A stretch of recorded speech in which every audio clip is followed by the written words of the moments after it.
Hi, you guys. I'm so very sorry that I had issues with my computer stuff like all week, but it made it so I could not save or retrieve the recording of the Zoom session that we just had. Thank you so much for those of you that were there. It was really helpful. I'm going to basically condense it now into, well, it was only about 20 minutes, but this will be about 15 max.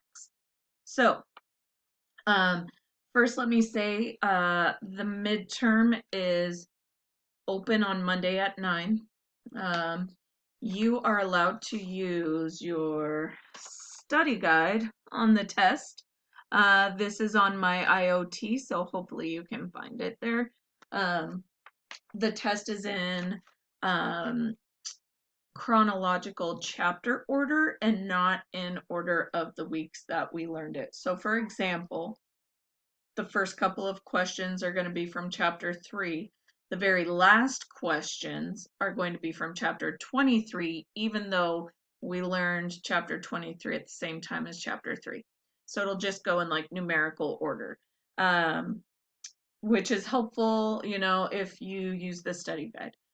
So I'm going to go over page numbers and issues that you guys will need to know for the midterm. Also, please feel free to watch any of the videos. Only like 3 of you have watched them. And I'm betting that you guys are doing a-okay on the test. Because I literally tell you exactly what's going to be on the homework or what's going to be on the test in those videos. So, to start us off, we're going to start with chapter 3, things that you need to know. First thing you need to know are current issues that need to be addressed in the current healthcare system. So, I mean, that's pretty much the whole chapter, but page 36 uh, has promoting workplace wellness, and like the very first sentence lists a bunch, and then um, the next page has another section that lists a bunch right away. So you will need to know the current status of evidence-based practice, and you will need to know about team building and leadership and things like that. For the next chapter is chapter 5. So chapter 5 is all about evidence-based practice, and it is going to ask you, um, like, where does evidence-based practice start? How does it start? What characteristics are involved? What's the first step? Things like that. Of course, that is in the book, and I will tell you that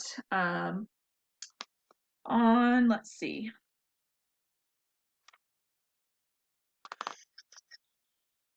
on page 75, there is a chart at the bottom of the page. It's box 5.3 that has strategies for new nurses to promote evidence-based practices. You will need to know that. And then also in that chapter, you'll need to know the goals of evidence-based practice. So I will say this, always look at the charts, always look at the little boxes, always look at the additional discussions at the end of the chapters, because we get a lot of this stuff from there. Next is chapter 6. So chapter 6 is about a nursing shortage.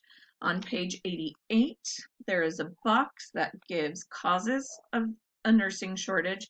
Please know what those are. Also, it's important to know what isn't a cause or what is not talked about often as a cause. You'll need to know reasons why nurses are leaving. You're going to need to know the consequences of a nursing shortage. In chapter 10 Oh, one more thing in chapter 6, you'll need to know the difference between a free agent nurse and a floating nurse. Chapter 10 was all about benchmark and the at all times clause of mandatory minimum staffing. So the first thing that you need to know is on page 142 at the very, very top, and it's under staffing ratios and patient outcomes. It is going to, in the first sentence, it talks about Linda Aiken, who is this well-known researcher. Please understand what research she completed for this particular chapter, what benchmark research it was. You're also going to need to know what the at all times clause means. And basically, the good thing to remember with that one is that at all times means during lunches and breaks.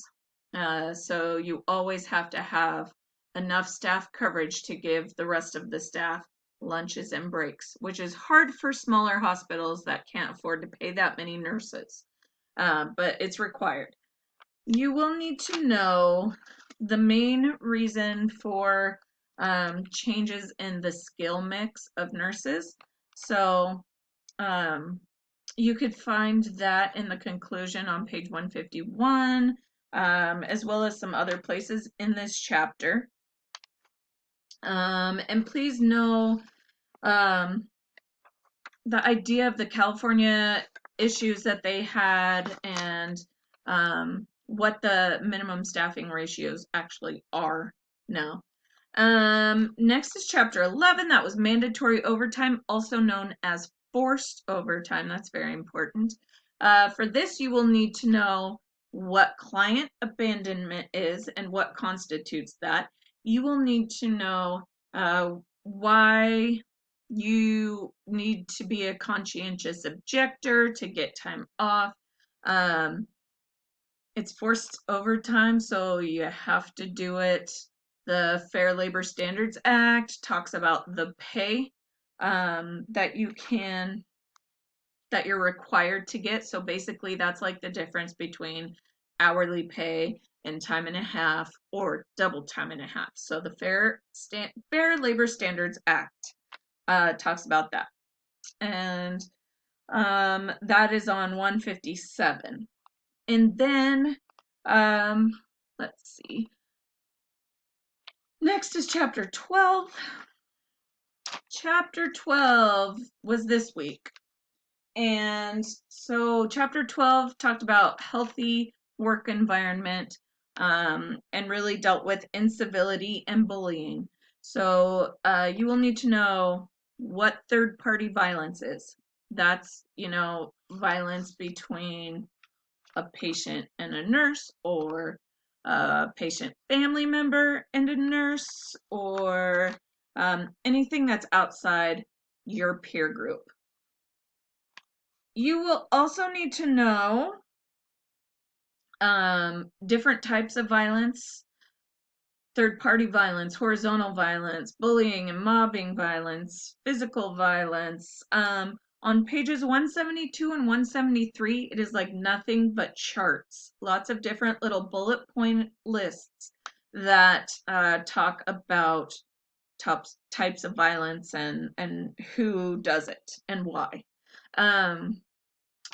So if you watch the ethics chat, which is like 4 of you, you know that I said it is mostly female concentrated, female to female bullying, hardly ever male, and it's not usually like a head nurse bullying a brand new nurse. It's very horizontal, which is why they say that, because it's like nurse to nurse. So make sure you know that. And then chapter 16 is all about whistleblowing. That was also this week. So with the whistleblowing, you'll need to know the difference between internal channels and external channels. So, for example, if you are whistleblowing about something that is not horrible or life-threatening, then you have to go through the internal channels. So you'll have to go to your supervisor and then their supervisor and HR and stuff like that.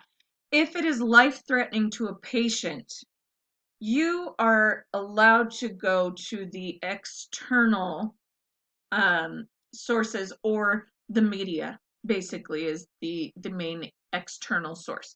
So only if it involves patients' lives. There are laws about the legal protection, so no retaliation, things like that. You're going to need to know the False Claims Act, um, which is on one of these pages. You will also need to know this act is not really talked about very much, and it's like in the middle of a paragraph, so it's really easy to miss. But it's called Sarbanes-Oxley Act of 2002.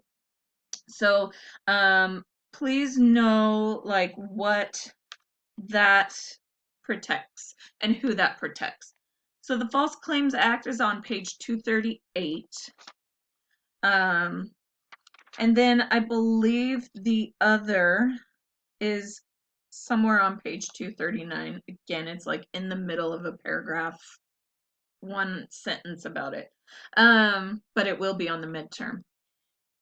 You will also need to know the consequences of whistleblowing, which I'm sure you could figure out. And it's also on page 240, chapter 19.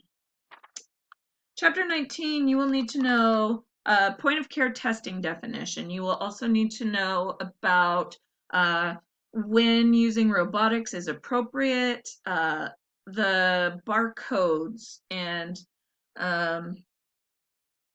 medication errors and why they are so prevalent, even though we have all of this technology to protect us against it. They say that it's desensitization from the nurses, or the nurses are doing a workaround.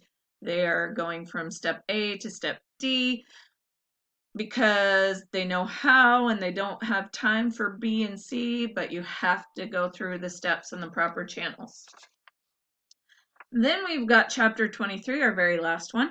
The big takeaways from this one that you will need to know is the different images of nursing in the media and the public. Please know what angel of mercy is.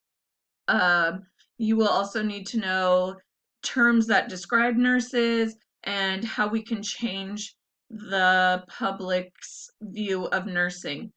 Big important thing to remember is that they never say nurses are super smart. Everybody always says, my nurse was sweet. So basically, our goal is to change the media perspective from being known as the really nice, sweet, caring person to the very smart, capable person, right? So also please know the goal for the Center of Nursing Advocacy. Okay, so there is a pre-test open on Socrative right now. It's just practice, no points associated with it. You could take it if you want. You don't have to if you don't want to, but it is there on Socrative. And then your midterm starts Monday at 9 and it will close Wednesday at 9 in the morning. It is again open notes on your study guide.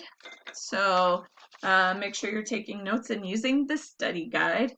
And if you have any questions, I am available all weekend just for this. So please feel free to ask. No matter what the question is, I'm here for you. Good luck. Have a good weekend.